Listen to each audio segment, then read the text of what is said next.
Quel dialogue entre science et spiritualité? Quels en sont les enjeux pour la foi et pour notre Église aujourd'hui? Eh bien, pour dialoguer, il faut être deux.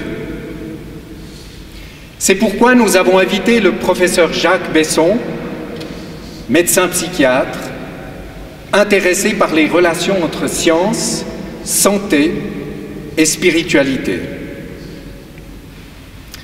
Jacques Besson, en quoi le fossé entre science et spiritualité pose-t-il problème aujourd'hui? Tout d'abord, merci pour l'invitation.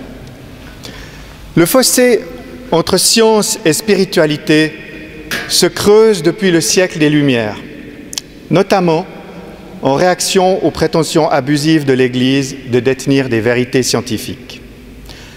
Mais aujourd'hui, on assiste en retour au risque que la science prétende à devenir seule, à détenir seule la vérité et le progrès de l'humanité. Pourtant, la science a perdu beaucoup de ses certitudes.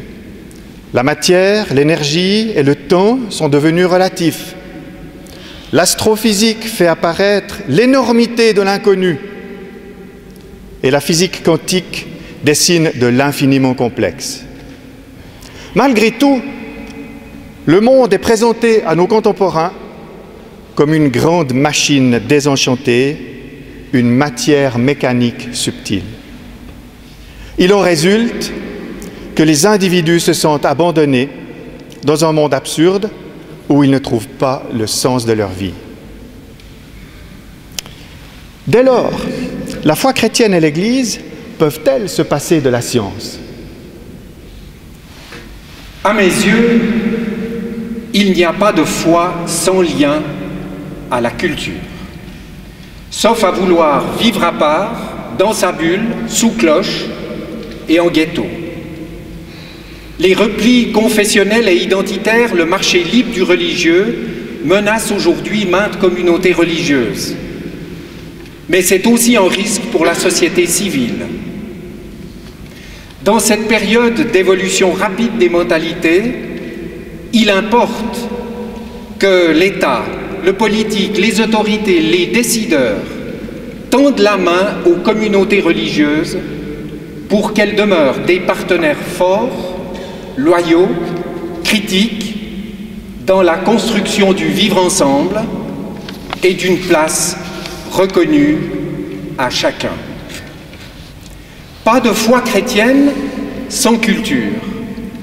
La culture, c'est bien sûr les arts, la musique, la littérature, le théâtre, la poésie, mais c'est aussi aujourd'hui les sciences et leurs enjeux pour l'être humain et le monde dans lequel nous vivons. Le savoir scientifique est un constituant essentiel de notre culture actuelle. Science et technique transforment le monde, elles transforment ce que nous sommes et qui nous sommes. Dès lors, des questions font retour. Qu'est-ce que la vie? Qu'est-ce que l'homme? Et qu'en est-il de l'humain? De telles questions pourraient-elles ne pas interpeller les églises? À mon sens, l'approche scientifique rend un service inestimable à la foi. Elle la garde des réponses simplificatrices. Elle l'aide à devenir crédible, en prise sur nos questions et nos défis.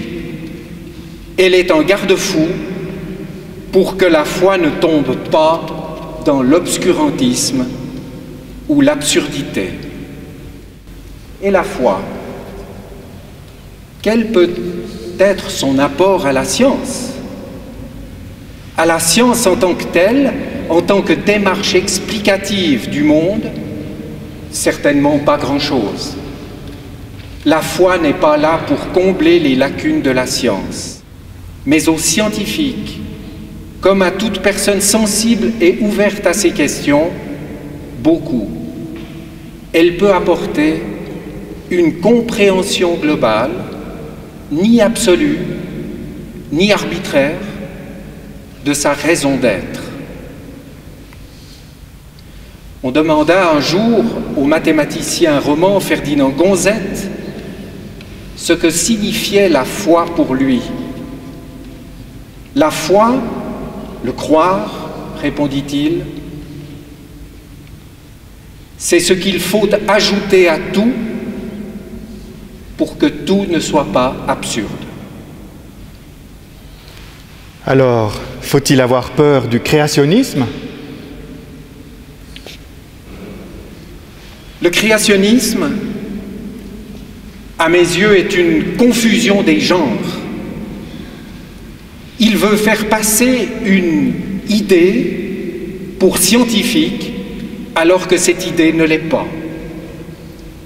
Il considère que le texte biblique est un texte scientifique. À ce titre, Dieu devient une hypothèse qui doit être réintroduite comme principe explicatif du monde. Or, la théorie de l'évolution qui domine de nos jours est à mes yeux beaucoup plus probante, même si, à strictement parler, elle n'est ni vraie ni fausse, mais simplement la meilleure explication d'ensemble compte tenu des données que nous avons.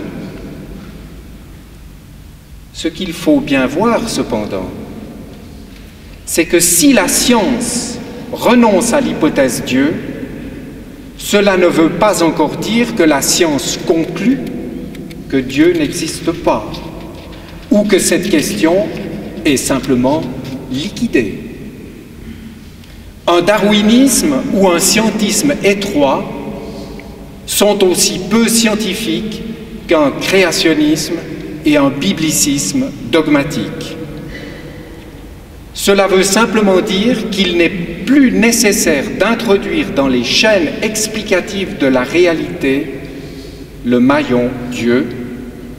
Dieu n'est pas un principe explicatif, mais un principe interprétatif qui permet à l'être humain de se comprendre et de trouver du sens à sa vie.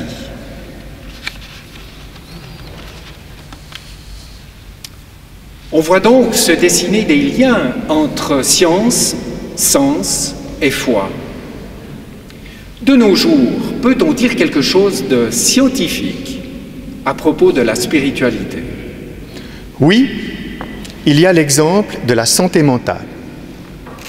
Les problèmes de santé mentale figurent en tête des problèmes de santé publique dans le monde. Dépression, anxiété, addiction. Or, la recherche scientifique a montré qu'un élément essentiel contribuant à la santé mentale est le sens de la cohérence. Ce sens de la cohérence est défini comme la confiance qu'il existe un accord entre l'être humain et son entourage physique, social, culturel et spirituel. Le sens de la cohérence repose sur 3 facteurs. La confiance en notre pouvoir de comprendre le monde, la confiance de disposer des ressources de ce monde ou non, nécessaires pour supporter les exigences de la vie, et la confiance que ce qui arrive a du sens. Si ces 3 dimensions sont insuffisantes ou absentes, les événements provoqueront une souffrance psychique significative. Dès lors, on s'aperçoit que la réalité du malheur peut être acceptée comme faisant partie du chemin de vie. Par ailleurs, de nombreuses études ont montré l'impact favorable de la spiritualité sur la santé. Existerait-il d'autres champs d'interaction, de connexion, voire peut-être de partenariat entre science et religion, qui serait une manière d'inviter notre Église à entrer en dialogue et en interaction avec certains domaines scientifiques? Oui, probablement à travers les neurosciences. Nos connaissances sur le cerveau avancent très rapidement grâce aux nouvelles technologies, notamment l'imagerie cérébrale. Nous savions déjà que le cerveau gauche est le siège de l'activité analytique et rationnelle, le cerveau droite des activités synthétiques et intuitives, et le cerveau limbique comme centre émotionnel. Mais des nouvelles données montrent que les activités spirituelles et religieuses disposent de zones corticales propres et de circuits reliant les corps cérébral au cerveau des émotions, démontrant la spécificité des expériences spirituelles et religieuses dans le cerveau. Ces découvertes démontrent l'importance du besoin naturel du cerveau d'interpréter le monde. Le développement d'un système de croyance est nécessaire. On ne peut pas ne pas croire. Il s'agit d'une boucle cerveau, esprit, culture. Ce besoin universel peut s'exprimer de manière profane aussi bien que spirituelle et justifie une approche interdisciplinaire des questions liées à l'esprit. Il s'agit d'une opportunité pour notre siècle de rapprocher les sciences de la nature et les sciences de l'homme. Dans le domaine de la santé, on aperçoit déjà des perspectives communautaires passionnantes, incluant l'Église. Il s'agit donc d'une invitation très actuelle pour un partenariat interdisciplinaire à nos collègues consacrés et agrégés. Dans le prologue de Jean, tout à l'heure, l'auteur déclare « Au commencement était le Verbe, tout fut par lui, et rien de ce qui fut ne fut sans lui. En lui était la vie, et la vie était la lumière des hommes. » Comment entendre cela aujourd'hui sans glisser sur la pente créationniste? Il est vrai que le christianisme parle de création et il parle d'origine. Mais souvent, on considère que Dieu fait exister les choses à partir de rien. Or, cette interprétation ne va plus de soi. Elle se trouve en décalage avec nombre de découvertes scientifiques actuelles. On peut cependant développer d'autres interprétations qui refusent de confiner la création au seul moment de l'origine.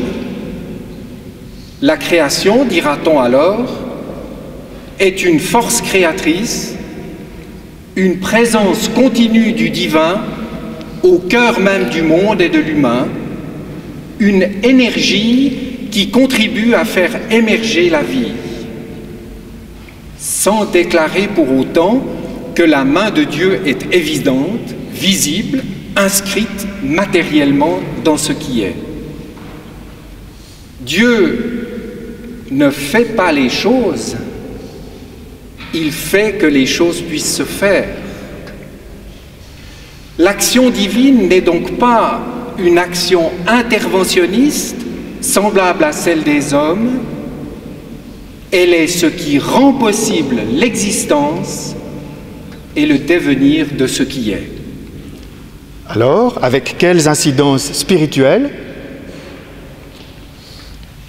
Au fond, ce que nous rappelle le prologue de Jean, c'est que l'hypothèse d'un sens a du sens. Notre raison d'être est en Dieu. C'est en lui que nous avons la vie, le mouvement et l'être. Pour l'évangéliste, l'univers, la vie et le vivant ne sont pas absurdes. Ils ne sont pas en déshérence. Ils sont portés par une présence qui nous échappe et qui pourtant donne orientation, signification à notre vie. Non comme une boussole qui indiquerait toujours le nord, mais comme des particules de confiance, des pépites d'espérance, des petits riens de lumière disséminés sur nos chemins de vie. le sens de la vie humaine, c'est d'entrer en connivence, en amitié avec cette force créatrice qui travaille à l'avancée du vivant.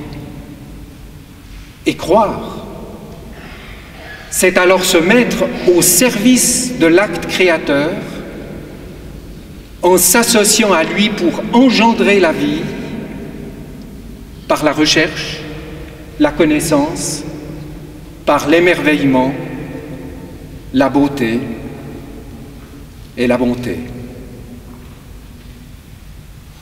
Amen.